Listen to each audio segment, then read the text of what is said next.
Hey guys, hey, welcome to this video of Short the Metrics. We are here to bring you the fire about the charts, trading, and whatever you guys need to learn in order to become professional traders. So just if you are new here, then rest assured that we are also new here on YouTube.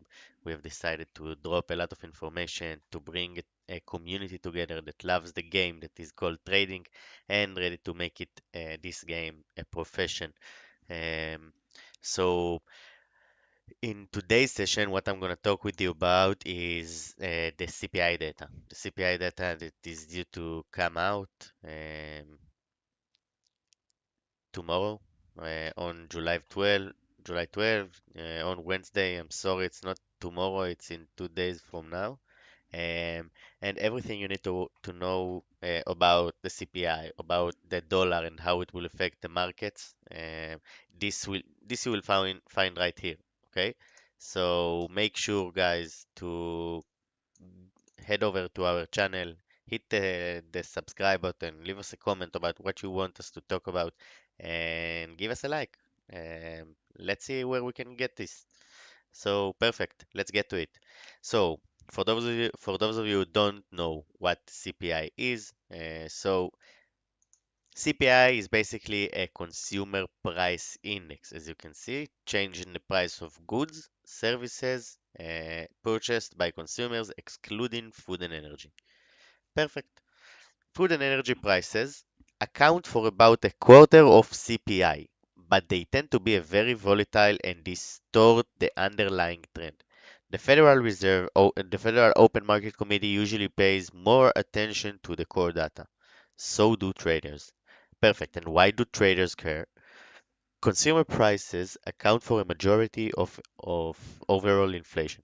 Inflation is important to currency valuation because rising prices lead the central bank to raise interest rates out of respect for their inflation containment mandate.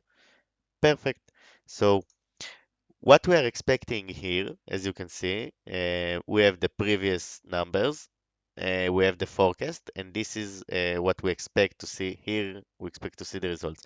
So, as you can see, the month-on-month CPI is expected to rise within 0.2%, and the year-on-year CPI um, is expected to go 0.9% lower, which is the March low since March.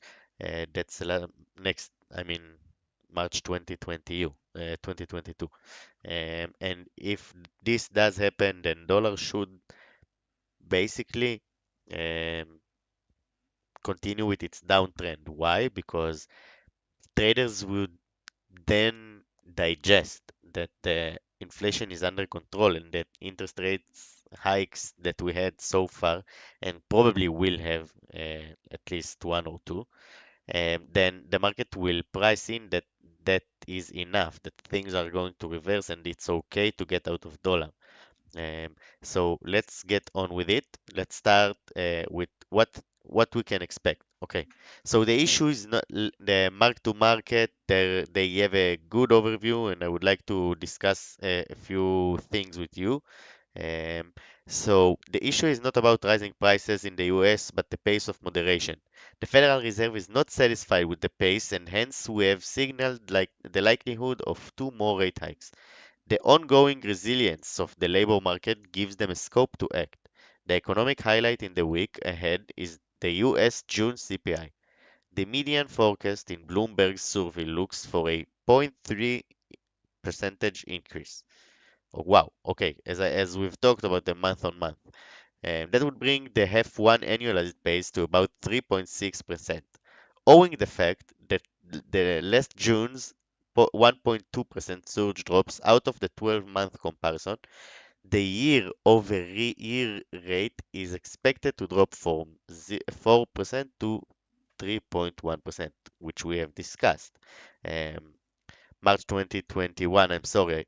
So it's almost, if this target hits, I mean this expectation, this forecast hits to 3.1, meaning we're gonna hit the lowest CPI data figures ever since March 2021.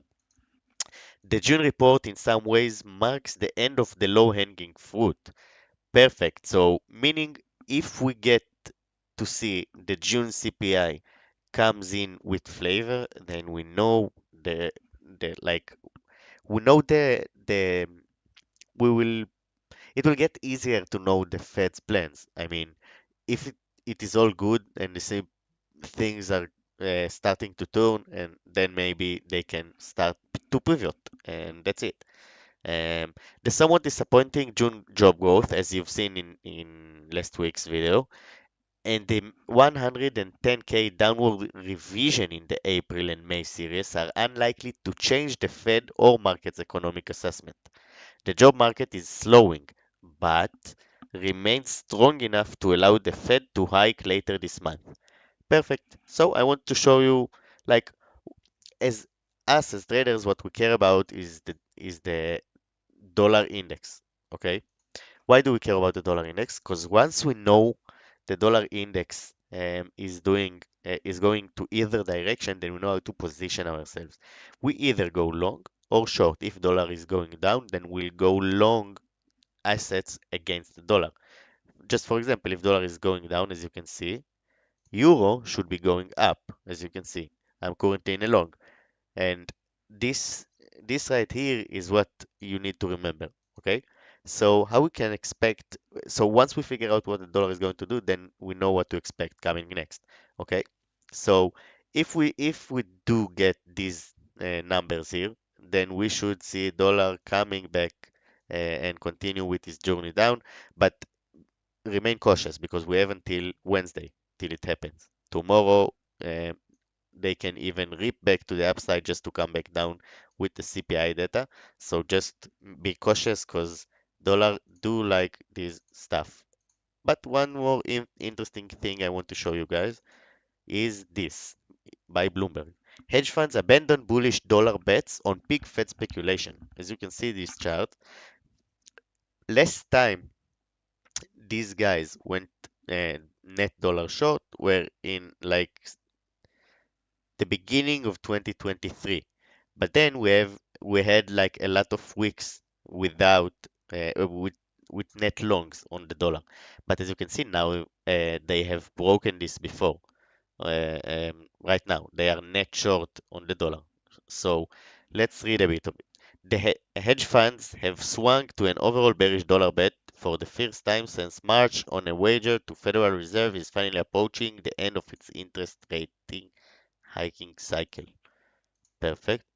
Leveraged investors flipped a net short position on the US currency of 20 blah blah blah blah blah. Never mind.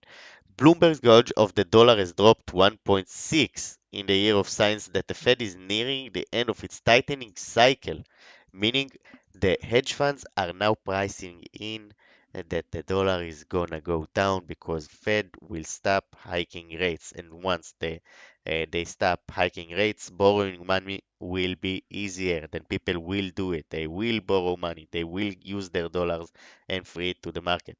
And as the rest of the world has caught up in raising rates to combat inflation, US employers added fewer jobs in June than economists forecast.